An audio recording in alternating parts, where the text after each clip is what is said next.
Hi friends, ಇದು ಒಂದು beautiful ಆಗಿರೋ ಸ್ಲೀವ್ಸ್ ಡಿಸೈನು. ಬನ್ನಿ ಯಾವ ರೀತಿ ಸ್ಟಿಚ್ ಮಾಡೋದು ಅಂತ ನೋಡೋಣ. ಮೊದಲನೇದಾಗಿ ಈ ರೀತಿ ಆಲ್ರೆಡಿ ನಾನು ಮಾರ್ಕಿಂಗ್ ಪೀಸಲ್ಲಿ ಮಾರ್ಕ್ ಮಾಡಿದ್ದೀನಿ. ಆ ಮಾರ್ಕಿಂಗ್ ಮೇಲೆ ಕೆಳಗಡೆ ಕ್ಯಾನ್ವಸ್ ಇಟ್ಕೊಂಡು ವೀಲರಲ್ಲಿ ಮಾರ್ಕ್ ಮಾಡಿಕೊಂಡೆ. ಇವಾಗ ಅದ್ರ ಮೇಲೆ ಇವಾಗ ಮಾರ್ಕಿಂಗ್ ಪೀಸಲ್ಲಿ ಅಷ್ಟು ಕಾಣಿಸಲ್ಲ, ಇದು ವೈಟು ಕ್ಯಾನ್ವಸ್ ಆಗಿರೋದ್ರಿಂದ ನಾನು ಮಾರ್ಕರ್ ತೊಗೊಂಡಿದ್ದೀನಿ. ಇದು ಎಮರ್ಜೆನ್ಸಿಗಿರಲಿ ಅಂತ ಇಟ್ಕೊಂಡಿರೋದು.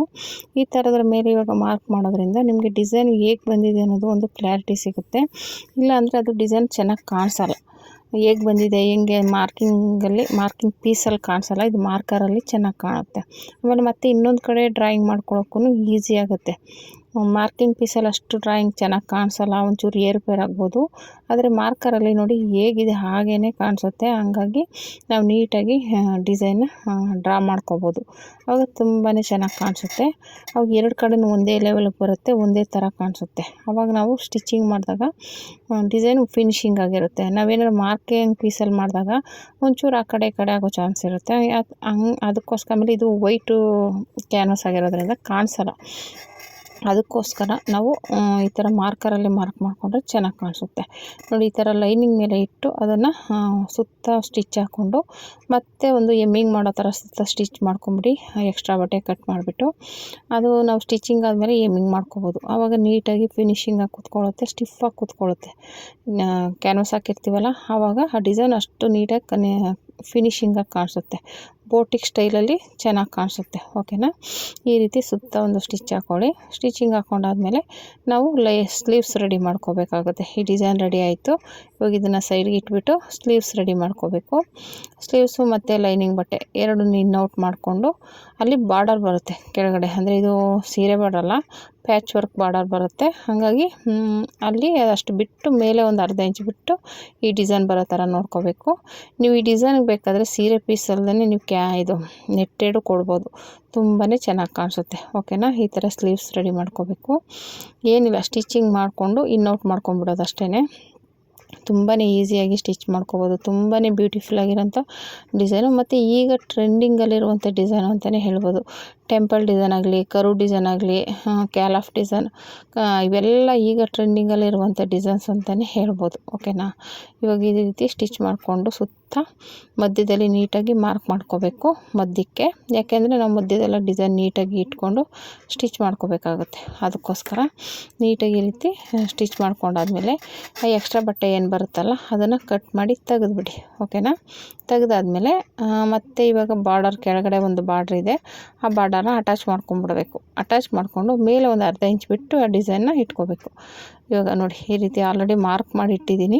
ಇವಾಗ ಇದು ಸ್ಟಿಚ್ ಮಾಡ್ಕೊಂಬಿಟ್ಟು ಔಟ್ ಮಾಡುವಾಗ ಅದು ಕ್ಯಾನ್ವಸ್ಸು, ಲೈನಿಂಗು ಮತ್ತು ಕ್ಯಾನ್ವಸಲ್ಲಿ ಒಂದು ಲೈನಿಂಗು ಎಲ್ಲ ಇರೋದ್ರಿಂದ ದಪ್ಪ ಇರುತ್ತೆ ಬಟ್ಟೆ. ಅದು ನ್ಯಾಚ್ ಹಾಕಬೇಕಾದ್ರೆ ಟ್ರಿಮ್ಮರ್ ಆದರೂ ತೊಗೊಳ್ಳಿ, ಇಲ್ಲ ತುದಿವರೆಗೂ ಇದು ನ್ಯಾಚ್ ಹಾಕ್ಕೋಬೇಕು.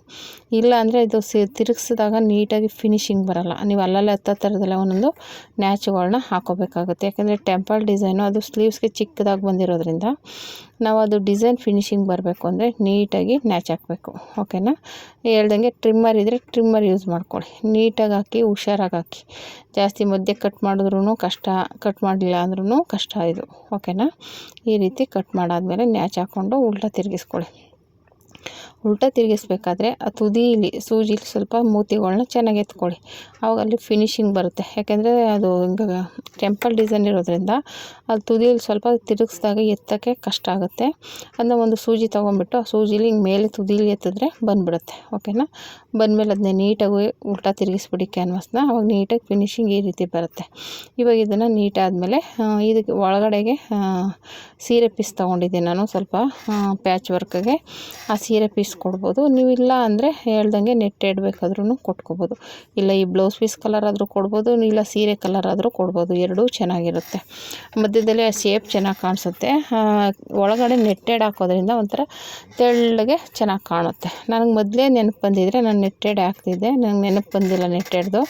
ಹಾಗಾಗಿ ನಾನು ಸೀರೆ ಪೀಸಲ್ಲಿ ಹಾಕಿದ್ದೀನಿ. ನೀವು ನೆಟ್ಟೆಡ್ ಬೇಕು ಅಂದರೂ ಹಾಕ್ಕೋಬೋದು. ತುಂಬಾ ಚೆನ್ನಾಗಿ ಕಾಣಿಸುತ್ತೆ. ಓಕೆನಾ? ಈ ರೀತಿ ಫಸ್ಟು ನೀಟಾಗಿ ಫಿನಿಶಿಂಗಾಗಿ ಸುತ್ತ ಒಂದು ಪಾಯಿಂಟ್ ಹೊಲಿಗೆ ಹಾಕೊಂಬಿಡಿ. ನ್ಯಾಚ್ ಹಾಕಿರ್ತೀರಲ್ಲ ಅದನ್ನು ನೀಟಾಗಿ ತಿರುಗಿಸಿ ಸ್ಟಿಚ್ ಮಾಡ್ಕೊಳ್ಳಿ. ಇಲ್ಲಾಂದರೆ ಏನಾಗುತ್ತೆ, ಶೇಪ್ ನೀಟಾಗಿ ಬರೋಲ್ಲ. ಅವಾಗೇನಾಗುತ್ತೆ ಹೆಚ್ಚು ಕಡಿಮೆ ಆದರೆ ನೀಟಾಗಿ ಕಾಣಿಸೋದೇ ಇಲ್ಲ ಅದು ಟೆಂಪಲ್ ಡಿಸೈನು. ಅದು ಸ್ಲೀವ್ಸ್ಗಾಗಿರೋದ್ರಿಂದ ಚಿಕ್ಕದಾಗಿರುತ್ತೆ, ಅದಕ್ಕೆ ಸ್ವಲ್ಪ ನ್ಯಾಚ್ ಹಾಕ್ಕೊಂಡು ನೀಟ್ ಮಾಡ್ಕೊಳ್ಳಿ. ಓಕೆನಾ. ನೋಡಿ ಫೈನಲ್ ಈ ರೀತಿ ಬಂತು. ಈಗ ಈ ಬುಲ್ಲಿಗೆ ಬಾರ್ಡರ್ ಅಟ್ಯಾಚ್ ಮಾಡ್ಕೊಂಬಿಡೋಣ.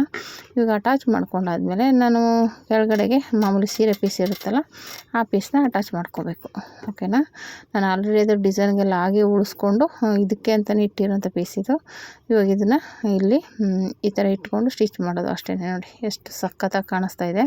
ನಾನು ಹೇಳ್ದಂಗೆ ಅಲ್ಲಿ ನೆಟ್ಟೆಡ್ ಕೊಟ್ಟಿದ್ರು ಸೂಪರಾಗಿ ಕಾಣಿಸಿರೋದು. ನೆಟ್ಟೆಡ್ ನನಗೆ ನೆನಪು ಬಂದಿಲ್ಲ, ಇಲ್ಲಾಂದರೆ ನಾನು ನೆಟ್ಟೆಡ್ ಬಟ್ಟೆನೇ ಕೊಡ್ತಿದ್ದೆ. ಓಕೆನಾ.